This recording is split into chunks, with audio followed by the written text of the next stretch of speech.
নমস্কাৰ। আমছুৱে এতিয়া আৰু মনে মনে বহি নাথাকে। স্বৈৰাচাৰী শাসকৰ বিৰুদ্ধে ৰাজপথত শক্তি প্ৰদৰ্শন কৰিবলৈ এইবাৰ সাজু হৈছে আমছু। সভাপতি নিৰ্বাচিত হোৱাৰ পিছতে এইবাৰ মুখ্যমন্ত্ৰী হিমন্ত বিশ্ব শৰ্মাক হুংকাৰ দিছে আমছুৰ নৱনিৰ্বাচিত সভাপতি ইমতিয়াজ হুছেইনে। সমান্তৰালভাৱে মুখ্যমন্ত্ৰী হিমন্ত বিশ্ব শৰ্মাক সংবিধানৰ গণ্ডিত থাকি কথা ক'বলৈ আহ্বান জনাইছে আৰু বিজেপি চৰকাৰখনক ব্ৰহ্মপুত্ৰত দলিয়াই দিবলৈ এইবাৰ অসমৰ ৰাইজক আহ্বান জনাইছে ইমতিয়াজ হুছেইনে। মুখ্যমন্ত্ৰীক হুংকাৰ আমছুৰ নৱনিৰ্বাচিত সভাপতি ইমতিয়াজ হুছেইনৰ। আমছুৱে এতিয়া আৰু মনে মনে বহি নাথাকে। নতুন বছৰত সংবিধানৰ গণ্ডিত থাকি কথা কওক মুখ্যমন্ত্ৰীয়ে।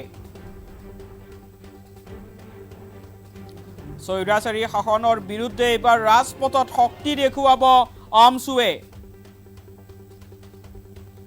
ব্ৰহ্মপুত্ৰত দলিয়াই পেলাই দিয়ক বিজেপি চৰকাৰক। এআইইউডিএফক আমি ধৰ্ম নিৰপেক্ষ বুলি নকওঁ, এনেদৰে এতিয়া আমছু নৱনিৰ্বাচিত সভাপতিয়ে মন্তব্য কৰিছে। আমছুৱে সদায় অৰাজনৈতিক চৰিত্ৰ বৰ্তাই ৰাখিব। ধৰ্ম নিৰপেক্ষতাৰ নামত কেৱল সংখ্যালঘুৰ ভোট লৈছে কংগ্ৰেছ দলে। মুছলমান লাঞ্ছিত বঞ্চিত হোৱাৰ মূলতে আছে কংগ্ৰেছ দল। মুখ্যমন্ত্ৰীক হুংকাৰ আমছু নৱনিৰ্বাচিত সভাপতি ইমতিয়াজ হুছেইনৰ। সভাপতি নিৰ্বাচিত হোৱাৰ পিছতে এতিয়া মুখ্যমন্ত্ৰী আৰু বিজেপি চৰকাৰৰ বিৰুদ্ধে হুংকাৰ দিছে আমছুৰ সভাপতিয়ে। আমছুৱে এতিয়া আৰু মনে মনে বহি নাথাকে। এইবাৰ ৰাজপথত শক্তি প্ৰদৰ্শন কৰিবলৈ সাজু হৈছে আমছু। নতুন বছৰত সংবিধানৰ গণ্ডিত থাকি কথা কওক মুখ্যমন্ত্ৰী হিমন্ত বিশ্ব শৰ্মাই। সমান্তৰালভাৱে বিজেপি চৰকাৰখনক এইবাৰ ব্ৰহ্মপুত্ৰত দলিয়াই দিবলৈ অসমৰ ৰাইজক আহ্বান জনাইছে আমছু নৱনিৰ্বাচিত সভাপতিগৰাকীয়ে। কি মন্তব্য কৰিছে আমছু নৱনিৰ্বাচিত সভাপতি ইমতিয়াজ হুছেইনে? মন্তব্য আছে, মন্তব্য আগবঢ়াইছোঁ। পোনপ্ৰথমে মই সদৌ অসম সংখ্যালঘু ছাত্ৰ ইউনিয়নৰ সভাপতিৰ পদৰ বাবে মোক যোগ্য ভাবি সমগ্ৰ অসমৰ প্ৰতিনিধিয়ে মোক যোগী ঘোষাৰ সাধাৰণ সভাত নিৰ্বাচিত কৰাৰ বাবে মই প্ৰত্যেকজনৰ প্ৰতি মই কৃতজ্ঞতা জ্ঞাপন কৰিছোঁ। আৰু এটা কথা স্পষ্টকৈ ক'ব বিচাৰোঁ যে সদৌ অসম সংখ্যালঘু ছাত্ৰ ইউনিয়নে এতিয়া আৰু মনে মনে বহি নাথাকে। অসমৰ মুখ্যমন্ত্ৰী ডাঙৰীয়াই নতুন বছৰত তেওঁ নিজৰ দায়িত্ব স্বীকাৰ কৰি, নিজৰ সাংবিধানিক দায়িত্ব স্বীকাৰ কৰি সংবিধানৰ বন্দীৰ ভিতৰত থাকি তেওঁ যেনে নিজৰ কথা বতৰাবিলাক কয়। তেওঁ যদি ভাবিছে তেওঁ যি কৰ্ম হাতত লৈছে বা তেওঁ যিখিনি কথা বতৰা কৈ আছে, ইয়াৰ জৰিয়তে অসমীয়া সমাজখন বিভাজিত হ'ব আৰু এটা চামক দ্বিতীয় বা তৃতীয় পৰ্যায়ৰ নাগৰিকৰলৈকে অৱনমিত কৰি দিবলৈ পাৰিব, তেতিয়াহ'লে এইটো কেতিয়াও তেওঁ সক্ষম নহ'ব। আৰু এটা কথা স্পষ্টকৈ কৈ দিওঁ যে তেওঁ যদি এটা বৰ্গৰ তেওঁ গণতান্ত্ৰিক তথা মৌলিক অধিকাৰ সৰ্ব কৰিবলৈ বাৰম্বাৰ চেষ্টা কৰি থাকে, তেওঁলোকক যদি তুচ্ছ তাচ্ছিল্য কৰি থাকে, তেওঁ যদি ভাবিছে এছাৰৰ জৰিয়তে হাজাৰ হাজাৰ মানুহ এতিয়া বৈধ ভাৰতীয় নাগৰিকৰ ভোটৰ পৰা ভোটদান কৰিব পৰা আঁতৰি যাব, তেতিয়াহ'লে এটা কথা আমি পুনৰবাৰ কৈ দিওঁ, আমছুৱে মনে মনে বহি নাথাকে। আমছুৰ শক্তিৰ তেওঁলোকে সন্মুখীন ৰাজপথত কৰিব লাগিব। তেওঁলোকে আমছুৰ সন্মুখী ৰাজপথত সেই তেনেধৰণৰ স্বৈৰাচাৰী শাসনে আমাৰ সন্মুখী প্ৰত্যাহ্বান তেওঁলোকে স্বীকাৰ কৰিব লাগিব। আৰম্ভণিৰ পৰাই কৈ আছোঁ, অকল আমি বুলি নহয়, যোনে দেশখন ভাল পায়, যোনে দেশৰ সংবিধানক ভাল পায়, বালা চাহেব আম্বেদকাৰে লিখা সেই সংবিধানখনক ভাল পায়, যোনে দেশখন এখন ধৰ্ম নিৰপেক্ষ দেশ বুলি ভাবে, যোনে ভাবে যে অসমত হিন্দু, মুছলমান, খ্ৰীষ্টান, শিখ চাই চবেই মিলা প্ৰীতিৰ ভাৱে এই ভাৰতত জীয়াই থাকিব লাগে, তেওঁলোকে ভাৰত তথা অসমৰ উন্নতিৰ বাবে একেলগে ইজনে আনজনৰ হাত ধৰি আগুৱাই যাব লাগে, সেই প্ৰত্যেকজন ব্যক্তিয়ে অসমৰ মুখ্যমন্ত্ৰী তথা বিজেপি চৰকাৰখন উৎখাত হোৱাটো বিচাৰে।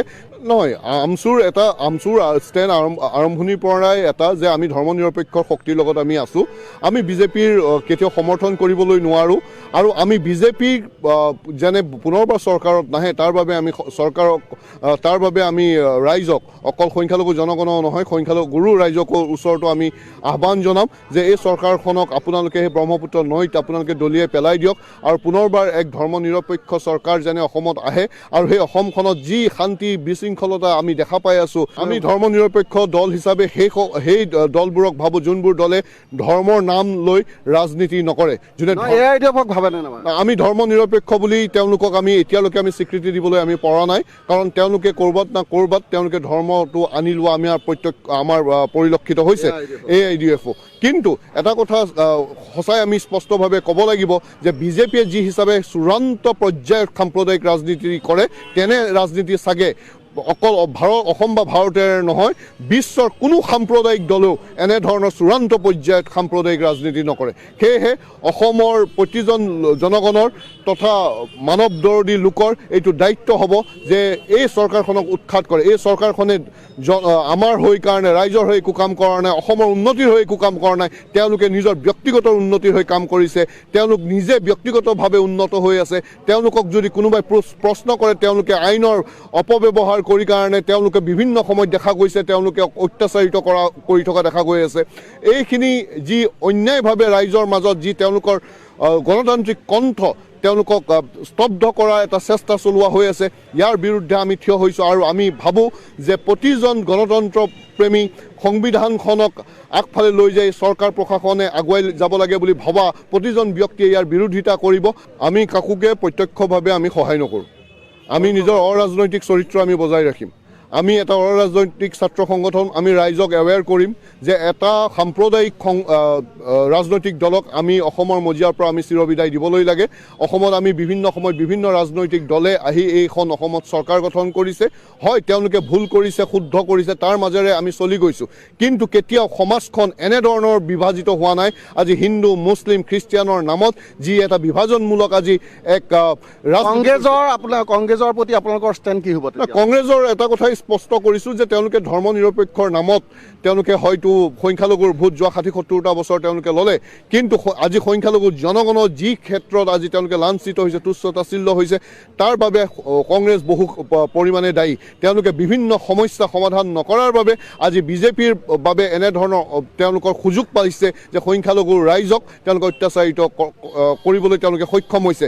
আজি 70টা বছৰত সংখ্যালঘু ভূমিহীন লোকক তেওঁলোকে কংগ্ৰেছকো আপোনালোকে বিশ্বাসত নলয়? আমি কাকোকে বিশ্বাসত নলওঁ, কিন্তু এটা কথা সঁচা যে অসমৰ ৰাইজে এতিয়া এজন কম বেয়া ৰাজনৈতিক দলক বাছি ল'বলৈ লাগিব।